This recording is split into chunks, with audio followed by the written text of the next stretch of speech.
एक शांत गांव में एक निष्ठावान साधक रहता था। उसके जीवन का केवल एक ही लक्ष्य था, ईश्वर का साक्षात्कार। वो प्रतिदिन भोर में मंदिर जाता, सुगंधित धूप जलाता, ताजे पुष्प अर्पित करता और घंटों भाव विभोर होकर प्रार्थना करता।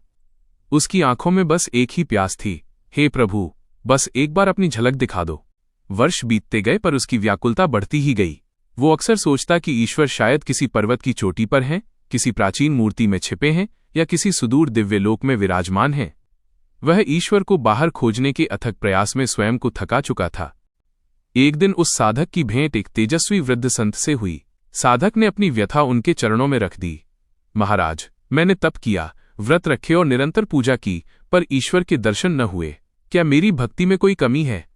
संत मंद मंद मुस्कुराए। उन्होंने कोई उपदेश देने के बजाय साधक का हाथ पकड़ा और उसे पास के एक निर्मल तालाब के तट पर ले गए। संत ने एक पत्थर उठाया और पानी में फेंक दिया। जल में हलचल मच गई और लहरें उठने लगीं। संत ने कहा, पुत्र, अब इस जल में अपना चेहरा, प्रतिबिंब देखने का प्रयास करो। साधक ने देखा, पर उसे कुछ भी स्पष्ट नहीं दिखा। लहरों के कारण उसका चेहरा विकृत और खंडित नजर आ रहा था। संत बोले, थोड़ी प्रतीक्षा करो। जैसे ही पानी पूरी तरह शांत और स्थिर हुआ, तालाब का तल एक दर्पण बन गया। साधक को अपना चेहरा बिल्कुल स्पष्ट दिखाई देने लगा। लेकिन जैसे ही उसके मन में एक विचार आया और उसने हलचल की, प्रतिबिंब फिर से टूट गया। संत ने अत्यंत कोमलता से साधक को समझाया, वत्स, ईश्वर भी इसी प्रतिबिंब की तरह है।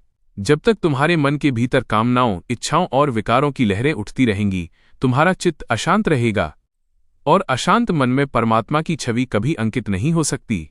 उन्होंने आगे कहा, जिसे तुम वर्षों से मंदिरों और तीर्थों में खोज रहे थे, वो कहीं दूर नहीं बल्कि तुम्हारे स्वयं के भीतर है।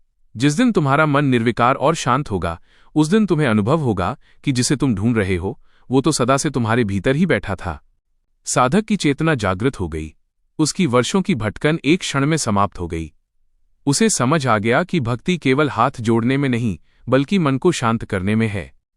जिस दिन आप स्वयं के स्व को पहचान लेते हैं, उसी क्षण ईश्वर से मिलने की दूरी समाप्त हो जाती है। स्वयं को जानना ही ईश्वर को पाना है। आत्मज्ञान ही सच्चा ईश्वर दर्शन है।